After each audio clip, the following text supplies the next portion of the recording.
రైతులకు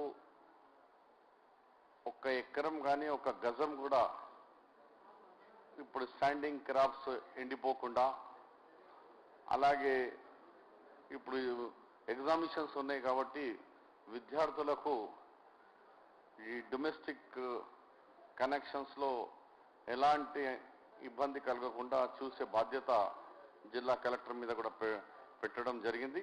వాళ్ళు మానిటరింగ్ చేసే బాధ్యత వాళ్ళ మీద పెట్టడం జరిగింది. దాని గురించి ఇప్పుడు ఈరోజు రికార్డ్ ఆంధ్రప్రదేశ్నే ఒక రికార్డ్ డిమాండ్ వచ్చింది. 211 మిలియన్ యూనిట్ మెగావాట్లో 9,643 మెగావాట్ డిమాండ్ రావడం, 9,643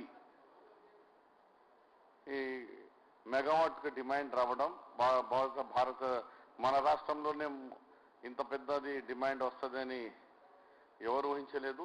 అయినా ఈ డిమాండ్కు సరిపోయినంత సప్లై కూడా చేస్తున్నాం. నిన్న మేము 906 మెగావాట్ సప్లై చేసినాం. ఇప్పుడు భారతదేశంలో మహారాష్ట్ర తర్వాత నంబర్ 2 స్టేట్ మనదే ఈ పవర్ డిమాండ్లో. మరి ముఖ్యమంత్రి గారు ఇంకో మా ట్రాన్స్పోర్ట్ డిపార్ట్మెంట్కు సజెషన్ ఏమి ఇచ్చినారంటే, మీరు బయట పర్చేస్ ఎంత చేయాలంటూ చేయండి, ఎక్కడ దొరుకుతా అక్కడ దొరకండి చేయండి.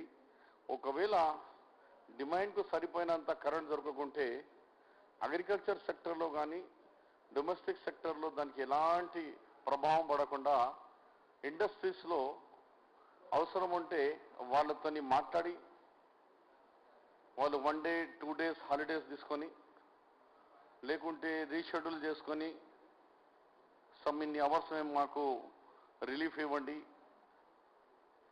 లేదంటే టోటల్ 2 డేస్ హాలిడేసా.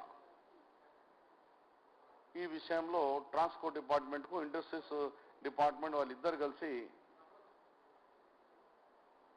కంపెనీస్ వాళ్ళతో పిలిపించుకొని, ప్రైవేట్ కంపెనీస్ కానీ గవర్నమెంట్ వాళ్ళని పిలిపించుకొని ఈ నిర్ణయం కూడా తీసుకోమని చెప్పినారు. ప్రస్తుతం అయితే మేము మా డిమాండ్కు అంత సరిపోయేంత సమర్థ ఉంది, కానీ ఇంకోవేళ డిమాండ్ పెరుగుతుందని ఆశిస్తున్నాం. ఇంకా డిమాండ్ 211 వచ్చింది.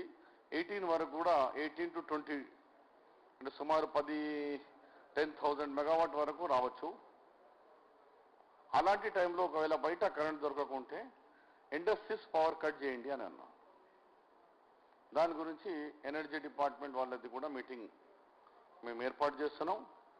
ఇంకోటి ఒక ఆఫీసర్ను నియమించినాను. ఆయన పేరు సొరాబ్ గౌర్ ఐఏఎస్ ఆఫీసర్. ఆయన ఓఎస్డీగా నియమించినాం. ఈ సొరాబ్ గౌర్ పని ఒకటే, ఎవ్రీ డే ఈచ్ డిస్ట్రిక్ట్ కలెక్టర్తో టెలిఫోన్లో మినిమం 1 to 2 times మాట్లాడుకొని పవర్ సిచ్యువేషన్ ఎట్లా ఉంది, అక్కడ సూపరింటెండెంట్ ఇంజనీర్స్ జిల్లా వైరీగా మాట్లాడి పవర్ సిచ్యువేషన్లో ఎక్కడన్నా మన టెక్నికల్ ప్రాబ్లంతో రైతులకు ఎక్కడన్నా ఇబ్బంది వచ్చిందా, లేకుంటే ఎక్కడన్నా డొమెస్టిక్ ఇబ్బంది వచ్చిందా, దాన్ని ఇమ్మీడియట్లీ రెక్టిఫై చేసేందుకు జిల్లాల వారీగా జిల్లా కలెక్టర్స్కు పరిచయం కూడా చేసిన ఆఫీసర్ది. ఎవ్రీడే కలెక్టర్స్తో minimum 1 to 2 times and superintendent ఇంజనీర్స్తో మాట్లాడి ఆయన కోఆర్డినేట్ చేస్తారు.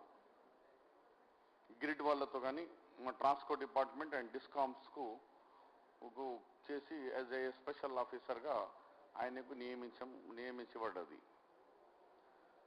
అలాగే ఈ రాబోయే దినాల్లో సమ్మర్ సీజన్ కాబట్టి డ్రింకింగ్ వాటర్ సమస్య ఉంటుంది.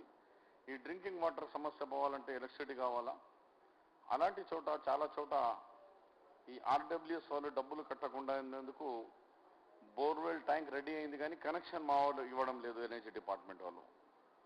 అలాంటి దానికి ముఖ్యమంత్రి గారు నన్ను రివ్యూ చేయమన్నారు. రేపు నా దగ్గర ఆర్డబ్ల్యూఎస్ అండ్ మా ఎనర్జీ డిపార్ట్మెంట్ వాళ్ళతో కూర్చొని అలాంటి ఎన్ని క్రిటికల్ కండిషన్లో ఉన్న వాటర్ ప్రాబ్లం ఉన్న చోట డ్యూ టు ఆర్డబ్ల్యూఎస్ వాళ్ళు డబ్బు కట్టలేదని మా వాళ్ళు కరెంట్ కనెక్షన్ ఇవ్వడం లేదు, ఎన్ని పోల్స్ అవసరం ఉంటుంది, ఎస్టిమేట్ ఎంత ఉంటుంది, అవన్నీ కాకుండా కలెక్టర్స్ అష్యూరెన్స్ ఇస్తే ఈ డబ్బులు తర్వాత మేము కడతాం, ముందుగాల మీరు కనెక్షన్ ఇచ్చేయమంటే ఇమీడియట్లీ కనెక్షన్ ఇచ్చే ఏర్పాటు చేసేందుకు కూడా ఆదేశాలు ఇవ్వడం జరిగింది.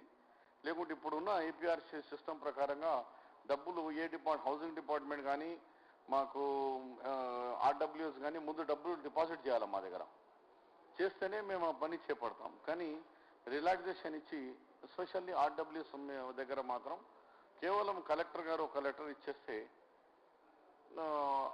దాన్ని బట్టి కనెక్షన్ ఇచ్చేందుకు కూడా ఆదేశాలు ఇవ్వడం జరిగింది. మళ్ళీ ఇప్పుడు టోటల్గా ఇంత డబ్బులు ఎక్స్పెండిచర్ అవసరం ఉంటుంది ఆర్డబ్ల్యూఎస్ వాళ్ళకు ఎలక్ట్రిసిటీకి. రేపు ఈ 2 డిపార్ట్మెంట్లకు సంబంధించిన చెప్పి కొందరు మంత్రులకు కూడా అక్కడక్కడ ట్రాన్స్ఫార్మర్ షార్టేజ్ ఉన్నాయంటున్నారు, కొంచెం ఆర్జీజీవై ఫేజ్ 1 ఫేజ్ 2లో ఇంప్లిమెంట్ కాలేదంటున్నారు. అలాంటి కొన్ని విషయాలు ఈరోజు కలెక్టర్స్ కాన్ఫరెన్స్లో ప్రభుత్వానికి తెలపడం జరిగింది. అది కూడా రేపు రివ్యూ చేయబోతున్నాను. దాంతో సహా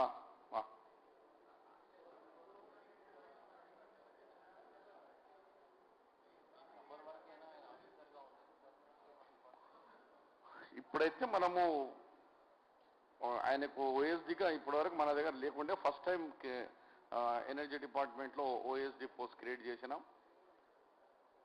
బహుశా మనకు గ్యాస్ కానీ గ్యాస్ విషయంలో కూడా గౌరవ ముఖ్యమంత్రి గారు చెప్పినారు, ఈ రిలయన్స్ గ్యాస్ మీద ఆధారం పడేది లేదు. వాళ్ళు ఫిబ్రవరి ఇప్పుడు మార్చ్ అంటున్నారు, మళ్ళీ మార్చిలో అవుతుందో మరి ఏప్రిల్ పోతుందో. కాబట్టి మనం ఆ గ్యాస్ వస్తలేదు అని ప్లానింగ్ చేయమంటున్నారు. గ్యాస్ రాదు అనుకుని మీరు మీ కాళ్ళ మీద మీరు